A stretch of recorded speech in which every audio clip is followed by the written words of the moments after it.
Welcome back to Doc's Hot Shop and Forge. So this video is going to be a little bit of a shop update, bit of a let's see how things are stacking up at the moment.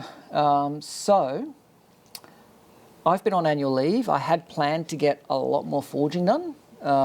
It's winter, it's good forging weather, and basically I'd wanted to get a few videos ahead, but 6 weeks ago, literally on the first or second day of my leave, broke my thumb.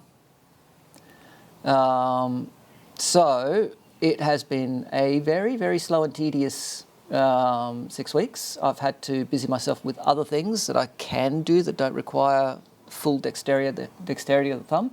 There's nothing I could actually do to splint it, cast it or anything.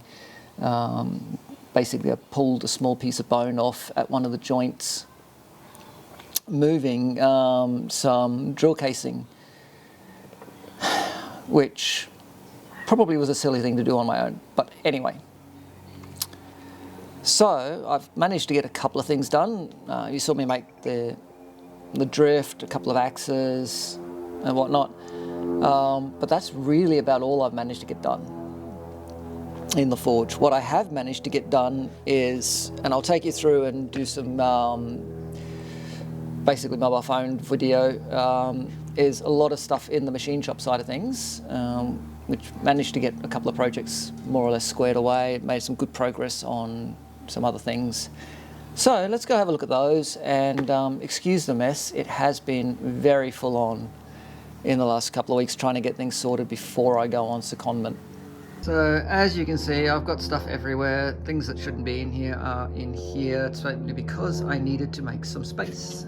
One thing I did do is mount this anvil, so I've got now 2 anvils that I can use, so I can have some people over to have some fun forging together.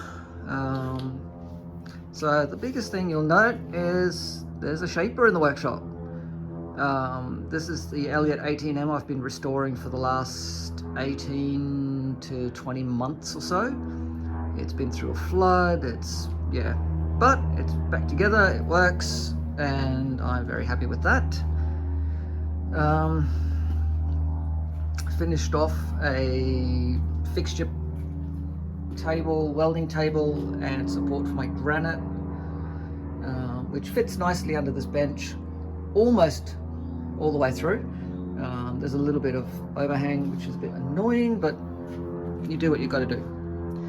There's been a fair bit of tidying up in here, largely because a whole bunch of things have now coalesced into the one machine, so it takes up so much less space.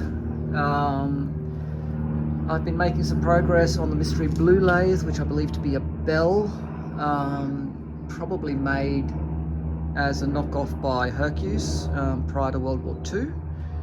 I'm going to convert it over to having hand wheels.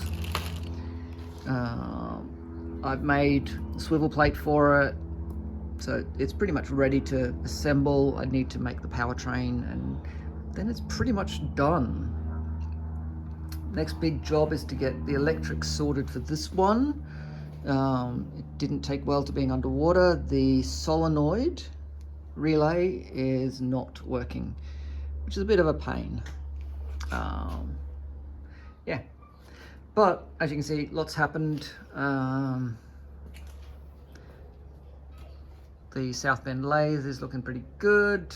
I've got this lathe yet to be restored. Got to get the what should we call it, the back gear counter shaft either milled out or pressed out somehow without breaking anything. And when I come off secondment, it'll be the electrics for the shaper, hook up to its VFD, and hopefully that'll run it. It'll be pushing the envelope. It's a 4 horsepower 3-phase, so I have oversized the VFD significantly. It's a factor of 2, so should be able to carry it. Wattage wise, we'll see what happens. If the motor doesn't work or the VFD blows, I'll be converting it over to single phase and hopefully be able to run enough power to it. Along the way, I will need to restore this monster vise, which is for the shaper. and then I'll need to build a partition that will allow me to minimize the amount of dust that gets into the metalwork, into the machining side of things.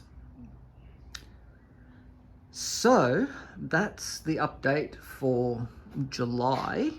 I hope you've enjoyed this short video. If you have, hit the thumbs up, feel free to share on social media, and if you haven't subscribed, I'd love it if you hit that subscribe button. And don't forget, check out the previous video, the Tomahawk video. There's a bit of a surprise at the end. Highly recommend watching it through. And yeah, we'll catch you for the next one.